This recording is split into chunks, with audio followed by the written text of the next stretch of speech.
Hi, bad poms. Hello, humans, earthlings. How you doing? Yes, I know. I look absolutely pathetic. I look like a nun. Okay, I may as well do this here because I've got 20 minutes while I'm having my hair done. So I decided to get my hair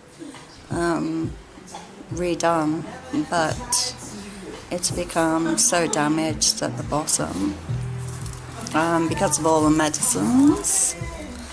So, like, it's normally kind of blonde, and as you can see, it's kind of going more of a warm colour rather than a bright colour. So I decided to get it done. It's not cheap, and being on disability is a bit of a struggle, especially when the car is impounded and it has to come out in 25 days. So they've put all the special stuff on that they need to at the moment,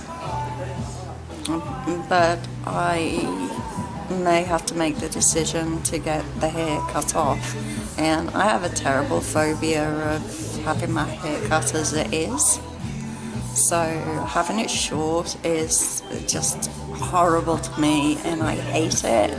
So what I might do is I might go like for a V cut at the back and go high and then come down to the front where it's long, so I don't see the back as much, so it won't bother me as much, and then it can stay healthier. Let me know what it's like where you are, see what the weather's like. It's beautiful in Dunedin today, and of course I've got like 4 layers on as usual. Neil was wonderful today. He came out. It's funny, but when everything's going wrong, you figure out who your mates are. And Neil, my ex-boarder, came out from Sawyers Bay to Mosgiel just to pick me up and drop me off to get my hair done.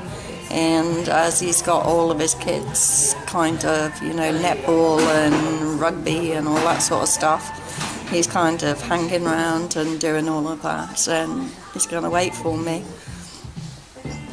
But it depends if my hair's not lightening as it normally does. So we've got to wait an extra 20 minutes. So I'm not happy. I know that the medicines are doing it. We've decided that it might be a good idea. Akia's got a kickboxing fight on the 14th of July.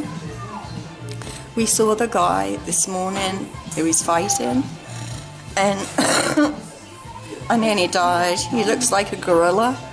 He's only 60 kg, so he only has to go up a couple of kg, where Akia has to come down quite a bit.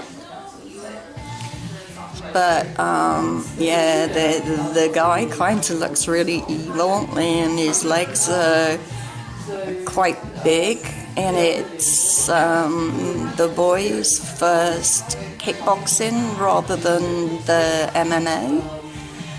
So that'll be interesting. So I had to cover the guy's face just to kind of look at the body rather than looking at the main face.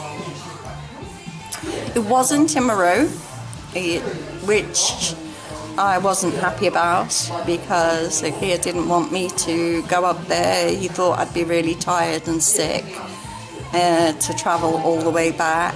I don't know how far Timaru is from here. I think it's about 200k, and nighttime riding, especially over the mountains, can be quite icy, but considering the car's impounded, I wouldn't have had the car anyway to get up there. So I was really upset. But a couple of days ago we found out that it's actually in Mosgiel, where obviously I live. So I'm really pleased. I've been doing the stretching every day, and because I hate doing the exercise and the stretching from the fibromyalgia, because it hurts so much, I've started incorporating getting Aria involved in it. And like I'll pull one end of something and she'll pull me back, and then I'll pull it back. So we're kind of doing exercises together and she's kind of helping out. So that way I play with the dog and I don't have to take her for a walk as much, and she's much happier if I'm kind of stimulating her, you know, because she doesn't really like walking. She's a funny dog, even though she's a Chihuahua. She loves to run. So as you've seen on one of the blogs, you know, you saw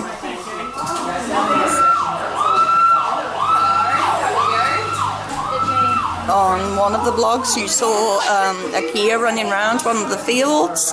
And I said, get the dog to run with you, and he's like, whatever. Well, I videoed it, and the dog had run around the whole of, I don't know, the park or the field. It's like a rugby field that they go around. And the dog kept up with him the whole time. This little Chihuahua just bouncing. So Neil has come out, picked me up, and he's just said, it's a fire engine, another one. He was just saying that the rugby had finished, so they're going for something to eat, and that he was very apologetic because the dog had decided that she saw a muddy puddle and went and just jumped in, and they'd bought her this grey beautiful outfit, and it's got like a hoodie with a little white bobble, but every time she ran the white bobble kept bopping on her head, so I had to get an earring and kind of put this bloody earring in the back to stop the hood and the bobble from bopping her on the head. So she's as happy as Larry, she's as dirty as anything, and had, you know, half a burger. She's a scavenger, she doesn't eat dog food, she just eats everything else. And you know, Kia was making me salmon omelettes each day, or part of a salmon omelette, while he's doing conditioning. And I was getting a bit of that, and the dog was eating most of it. But now he's on to egg whites and vegetables, and I'm like, nah, it's alright, I'll just have a bit of yogurt and fruit. So, but if I see another chicken, I'm going to scream. I'm sick of eating chicken every night. But he is learning to cook. You know, at 21, he's learning to cook. He's getting to butter chicken, so really nice. But the water cup will come soon, so he can drop at least 4 kg, and that's when he gets really irritable, and I just don't want to be at home. And that's what you live with, you know, when your kid wants to do that kind of thing, and that's his machine, and he wants his machine, which is his body, to be as strong as it can be, and especially with mine being so bad with the lung disease and fibro and all that sort of stuff. I guess he wants him to be as strong as he can. So he's working on his legs at the minute. He's running to the gym. he's getting there, they're running for conditioning, and then he's running all the way back home again, and we live the opposite side of Mosgill. So the other day I kind of opened the door and his back was on the wall, and he literally just slid down the wall. And when he got up the next day, his legs were like jelly and in pain, and I was like, yep, that's what I feel every day. So I think he's got more of a empathy for me to understand, you know, what it feels like to just be in pain all the time. But I'll leave you now. It's really busy in here. It's Saturday. I don't normally come on a Saturday. I normally come when it's really quiet, but I had to get out. I've been in bed just too long this time, especially with having the bronchitis and refusing to go to hospital, because every time anyone goes to hospital they end up getting sicker or dying, so I'm refusing to go and they're not happy about it. So excuse me. So, love you all. Bad Pom. Still upright at the minute. And I'll talk to you later. Okay, bye.